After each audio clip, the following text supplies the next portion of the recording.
Bom dia, boa noite, boa tarde, seja lá a hora que tu está ouvindo. Eu sou a Gabriela e esse é o videocast Feminismo e Marxismo do Esquerda Diário, do Pão e Rosas e do Instituto Casa Marx.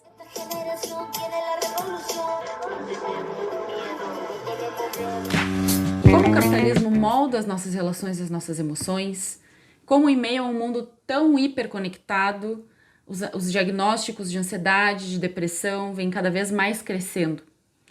Como, em meio a um contexto onde a gente se sente tão conectado nas redes, na verdade, a gente nunca se sentiu tão sozinhas e sozinhos. E qual a relação disso com o patriarcado e com o capitalismo? Então, é sobre isso que a gente vai falar hoje.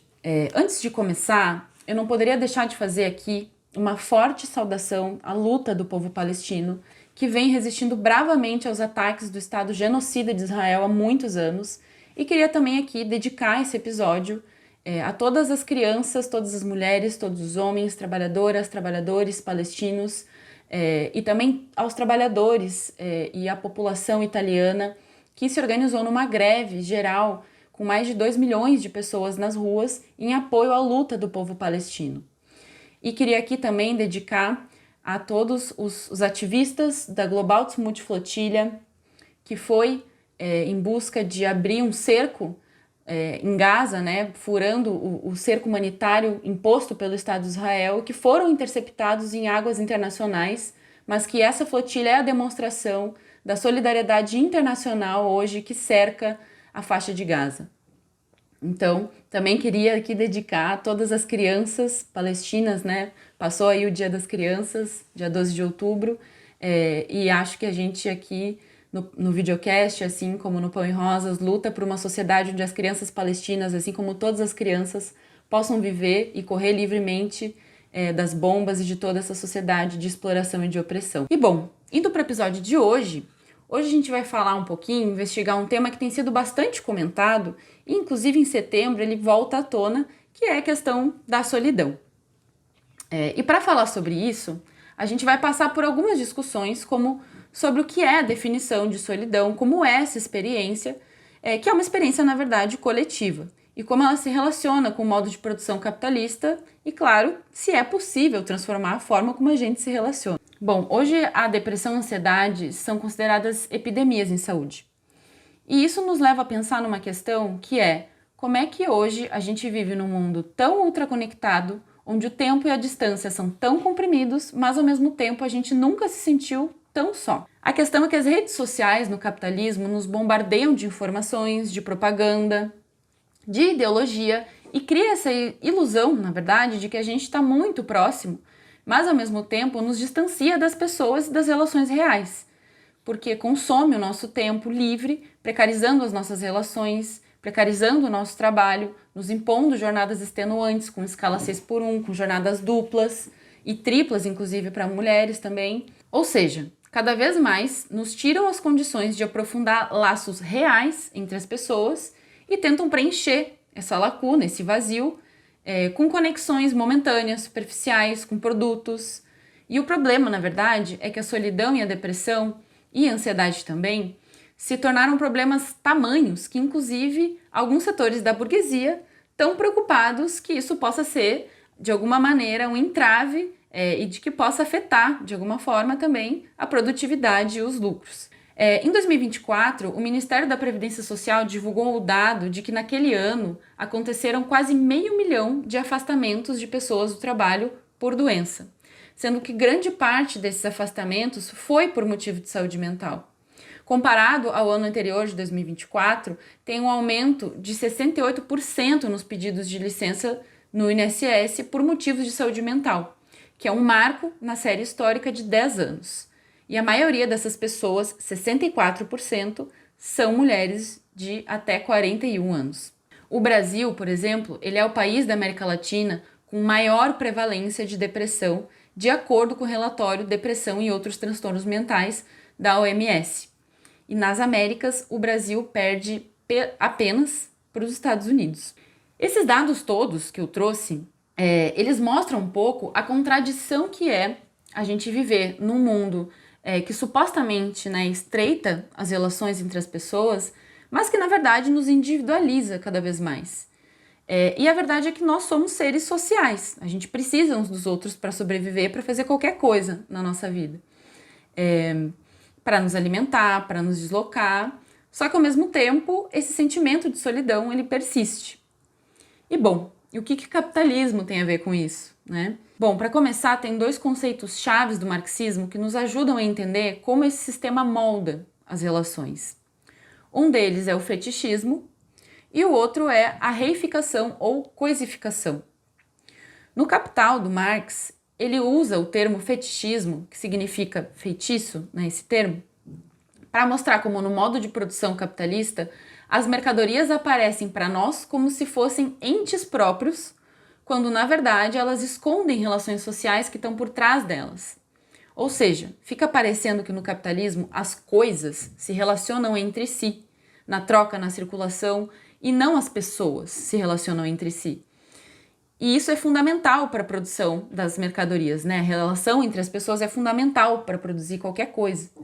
O Marx diz, inclusive, abrindo aspas, o seguinte: aqui os produtos da cabeça humana parecem figuras autônomas, dotadas de vida própria e estando em relação entre si próprias e com os homens. E o mesmo se passa no mundo das mercadorias com os produtos da mão humana. Chama isso fetichismo, que se cola aos produtos de trabalho logo que eles são produzidos como mercadorias, e que por isso é inseparável da produção das mercadorias. A questão é que esse processo de fetichismo, esse processo de esconder as relações entre seres humanos que tem por trás das mercadorias, na verdade, obscurece as relações sociais e de classe reais, da realidade, que tem por trás da produção desses bens e desses serviços. E isso gera uma falsa percepção de que o valor das mercadorias é algo natural e autônomo, quando na verdade ele é socialmente determinado pelo trabalho. E ligado a esse conceito, o Marx também utiliza o conceito de reificação ou coisificação, que aí é um conceito um pouco mais autoexplicativo, né, e que significa que a relação entre as pessoas nesse sistema é tomada como uma relação entre coisas, né? E, inclusive tem um curta bem interessante disponível no YouTube de um diretor argentino chamado Santiago Bolgrasso, que se chama O Emprego, e que ilustra muito bem o que é esse processo de coisificação, de alienação, onde os personagens eles aparecem ali se utilizando entre si como se fossem objetos, né? Recomendo depois a quem puder assistir esse curta, que é muito bom. Ou seja, isso é um processo de alienação, né? Em vez de reconhecer a natureza social das condições de trabalho, né, os trabalhadores, os consumidores e até os capitalistas tratam as relações sociais como entidades independentes, né, como se fossem coisas com as quais, coisas que interagem entre si de maneira impessoal e mecânica, como se a gente não fosse seres humanos, né? Alguns autores, inclusive, trazem, né, atualizando um pouco mais, como o neoliberalismo, inclusive, aprofunda essa forma individualista de conceber as relações. E tem um livro bem interessante chamado Neoliberalismo como Gestão do Sofrimento Psíquico, escrito e organizado pelo Vladimir Safatli, pelo Nelson da Silva Jr. e pelo Christian Dunker, onde eles trazem uma série de artigos que apontam no sentido de demonstrar, de várias formas, como o neoliberalismo, para extrair um grau ainda maior de exploração dos indivíduos, constrói novas formas de sofrimento, com espécies ainda de antídotos para esses sofrimentos, né?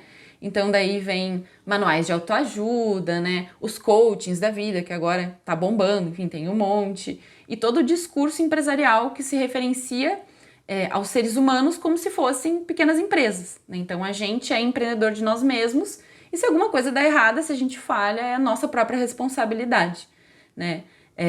E nessa perspectiva, as relações, inclusive as relações amorosas, passam a ser encaradas como contratos de investimento, né? Onde eu tenho que investir um tanto para ter alguma coisa em troca.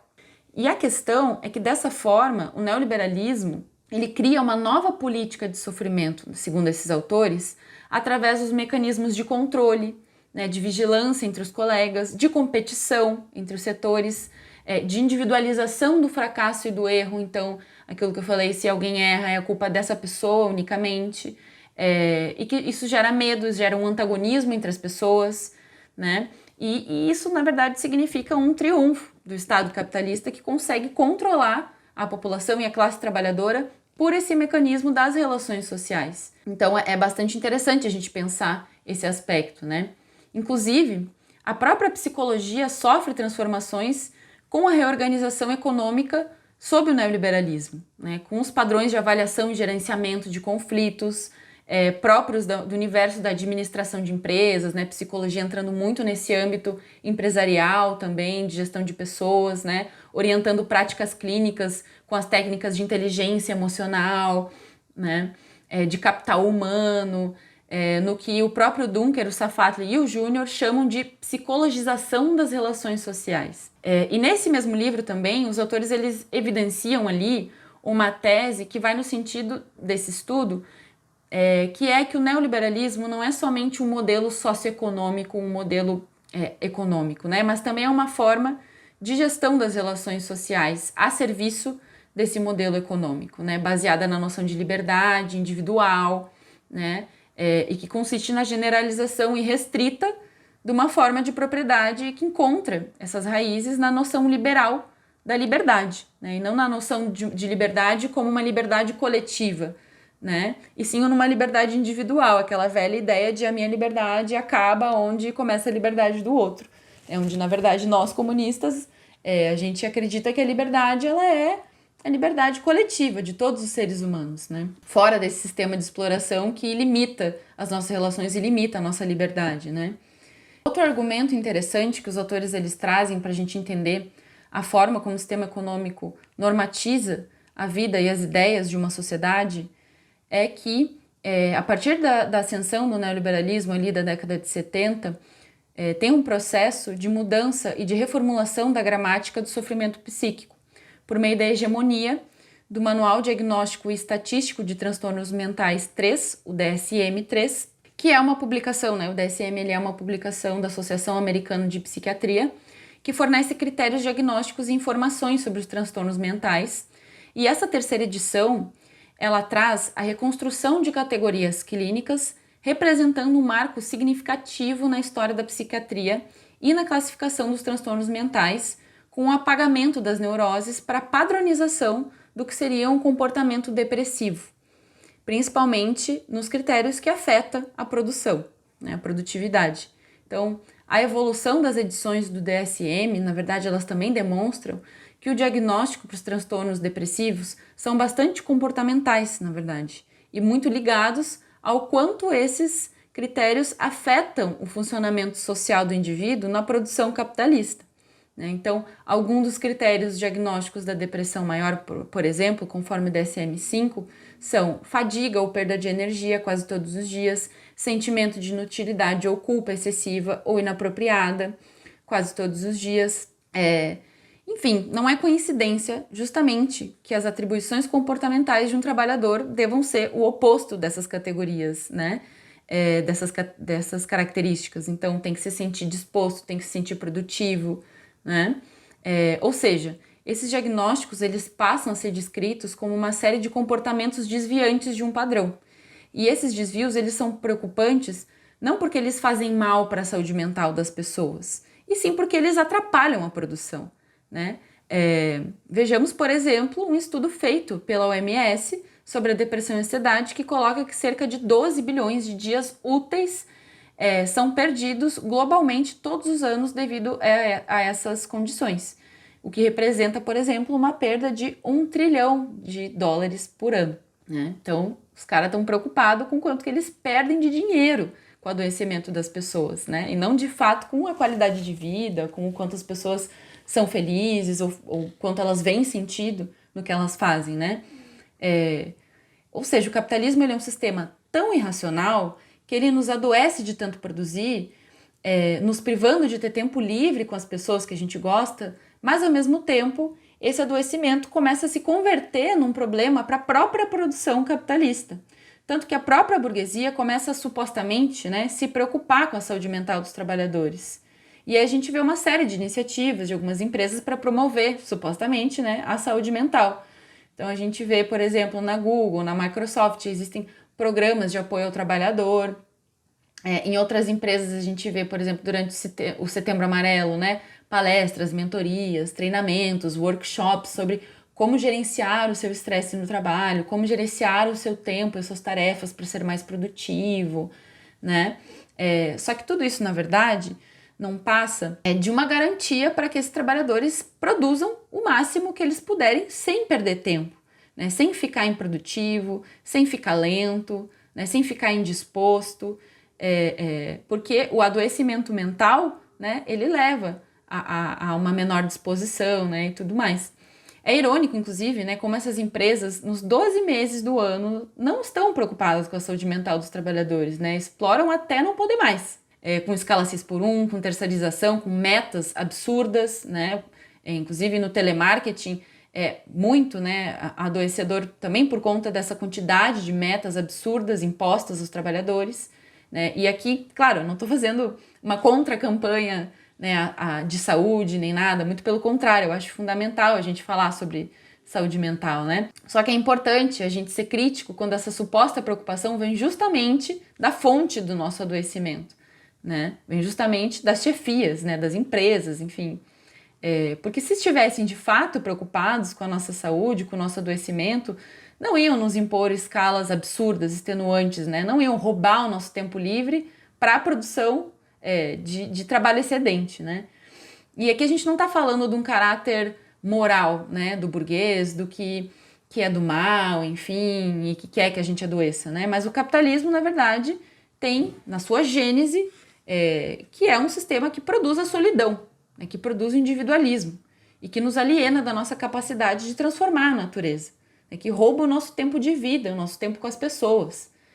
Inclusive, nós, do Esquerda Diária, a gente fez um estudo sobre a rede de supermercados Zafares e a gente descobriu que essa empresa impõe uma taxa média de exploração de 600%.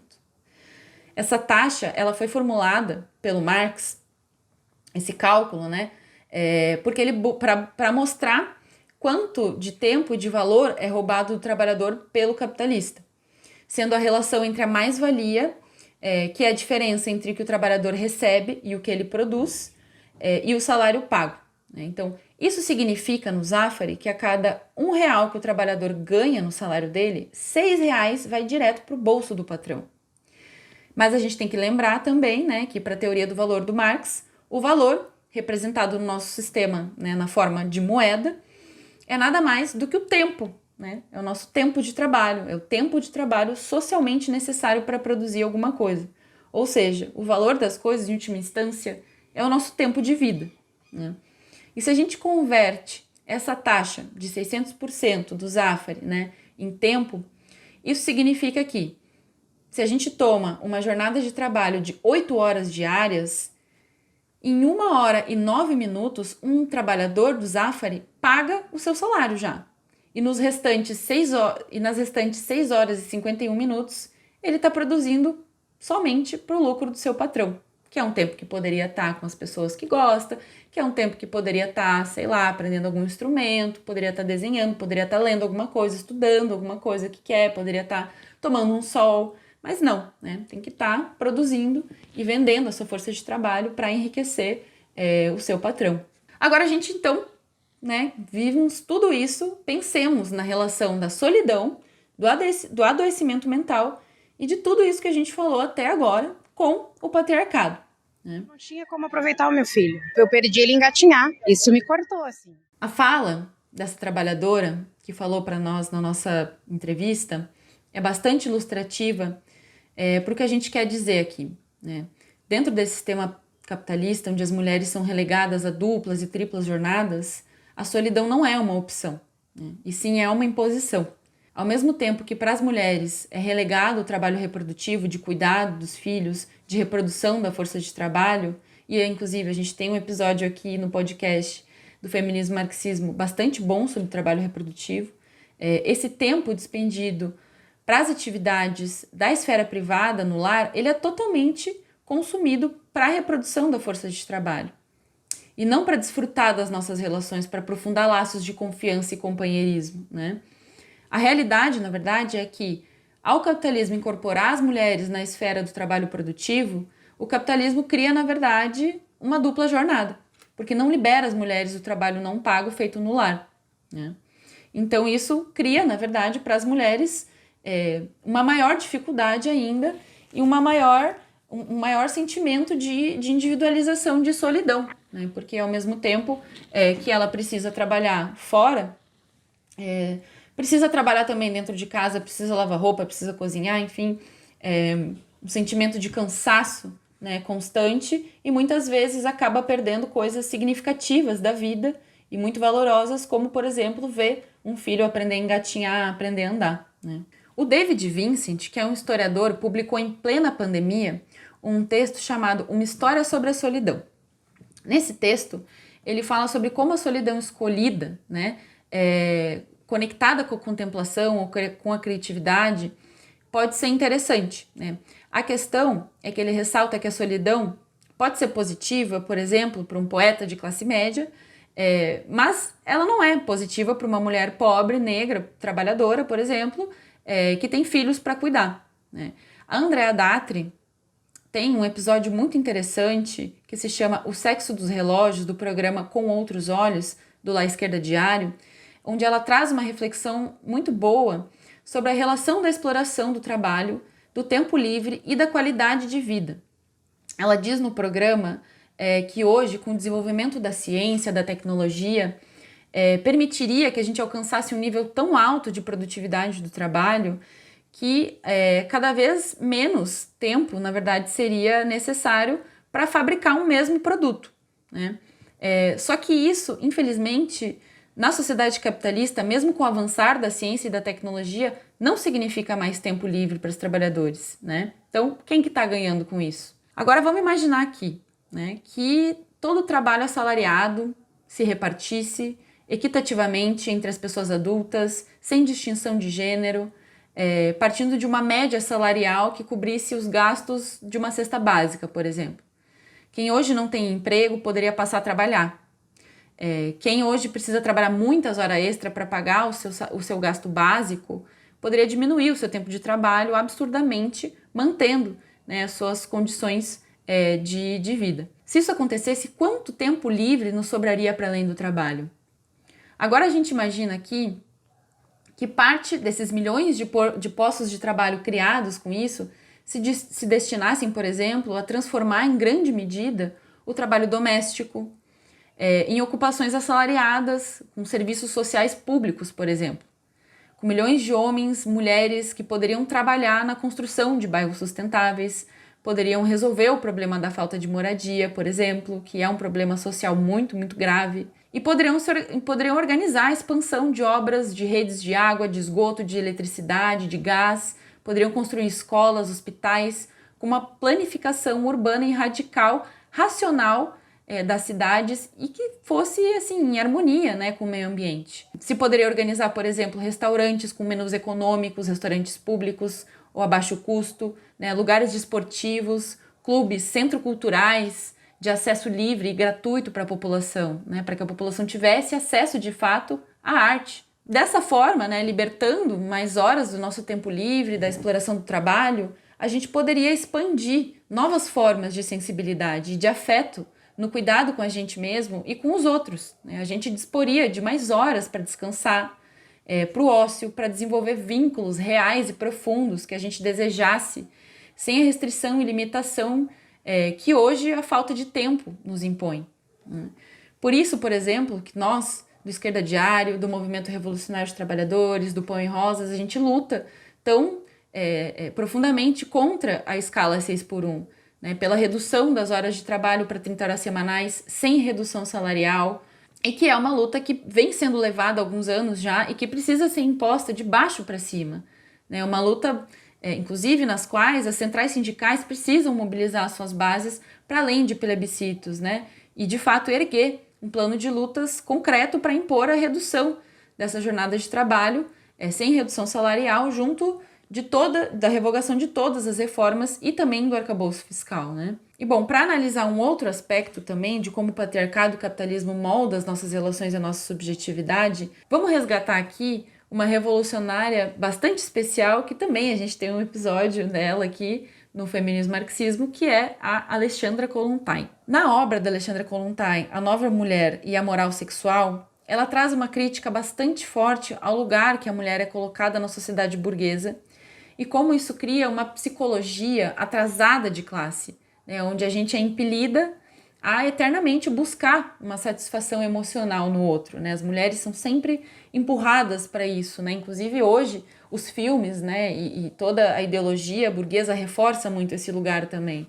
Em um dos capítulos desses textos, ela traz como esse ideal de mulher na sociedade burguesa, ele é retratado pela literatura, buscando mostrar como nas obras do Flaubert, do Tolstói, do Ibsen, as personagens femininas são retratadas a fim de reforçar ideias de mulher como submissa, como objeto de desejo do outro, como defensora da família e como um ser que é praticamente vazio, né? Sempre em busca de alguém que a complete. E hoje a gente vê que na mídia, né, nos filmes, nas novelas, né, se busca reforçar bastante essa ideia, né, de uma busca eterna pela completude, né, mostrando que, ao mesmo tempo, se precisa buscar num outro uma satisfação emocional e sentimental, né, porque nesse sistema a gente, na verdade, se sente completamente sozinhas e vazias, né. Inclusive, o Engels, né, conforme o próprio Engels elaborou na origem da família da propriedade privada do Estado,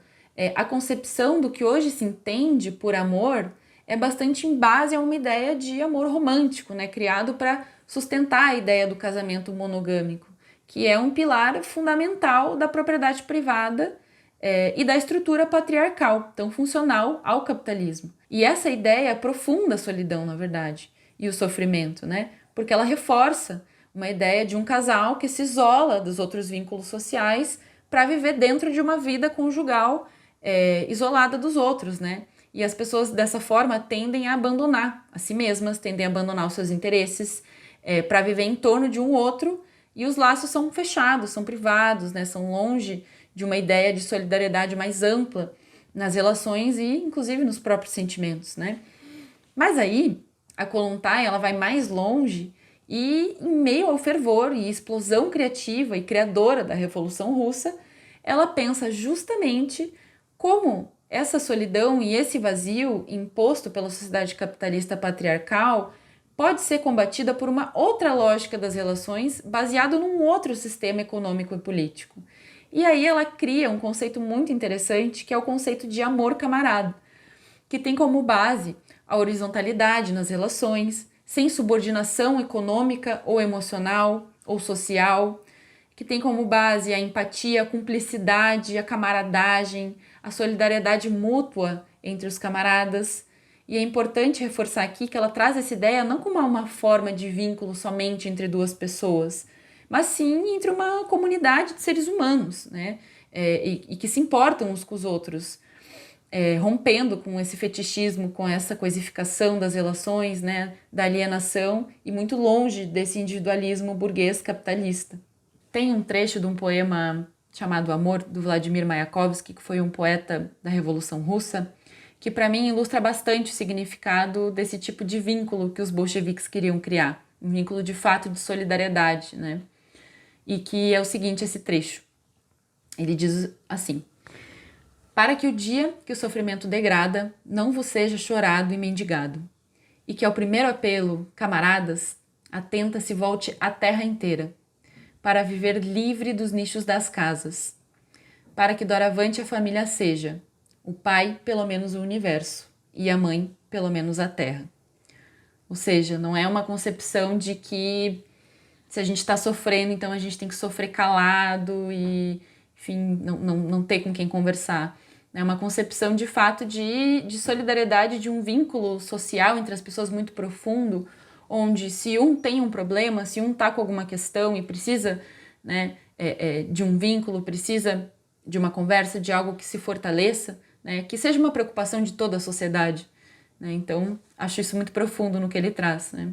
Ou seja, né, eu acho que toda essa concepção das novas relações que o Mayakovsky ele traz com esse poema também vai bastante no sentido do que a Kollontai quer dizer, né, com essa elaboração do que seria essa nova mulher, do que seria esse amor camarada, esses novos vínculos entre as pessoas que superasse essa solidão que o capitalismo nos impõe, né?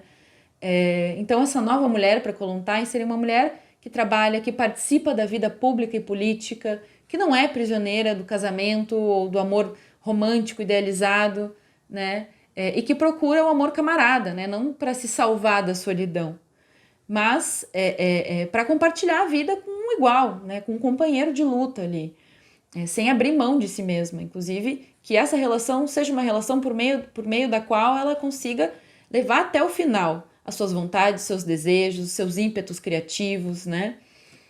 Mas claro, né?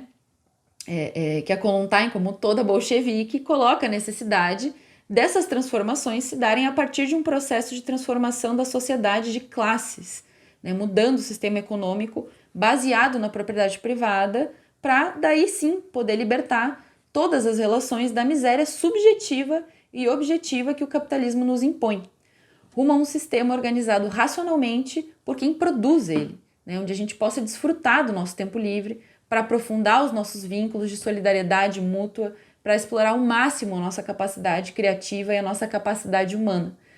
E bom, para finalizar aqui, né, todo esse exercício de imaginação aqui que a gente fez, queria trazer um pouco do que o Lenin falou, né, sobre isso. O Lenin, que foi dirigente da Revolução Russa de 1917, junto com o Trotsky. Inclusive, a revolução essa que agora em outubro está de aniversário também.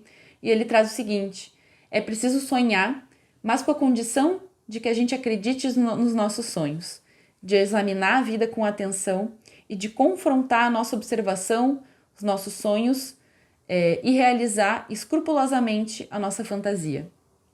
Então, para concluir aqui, é importante a gente ver como esses processos revolucionários realmente libertam a potência criativa das massas e das amarras capitalistas, né? Tanto no campo do trabalho, das relações econômicas, como no campo subjetivo e das relações sociais e das possibilidades que aí se abrem em direção a uma sociedade que de fato se baseie em laços de confiança, de solidariedade muito profundas, num senso de comunidade de produtores que podem organizar a produção e a vida em um patamar muito superior.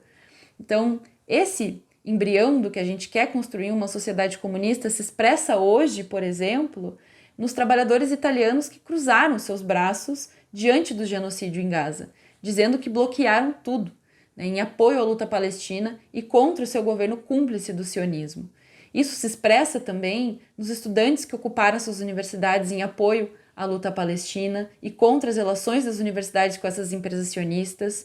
Inclusive, nós da Faísca também viemos sendo parte desses acampamentos em vários estados do Brasil e também internacionalmente, como nos Estados Unidos e na França. E essas são mostras de que não somos seres isolados, individualizados, como o capitalismo quer que a gente acredite, né? São mostras de que a nossa classe, na verdade, não tem fronteiras. E de que se nos tocam a um, na verdade, nos tocam a todos. E de que a luta contra o imperialismo hoje e contra o genocídio na Palestina, em última instância, é uma luta pela libertação da humanidade e de toda sua capacidade do jugo da exploração e da opressão capitalista.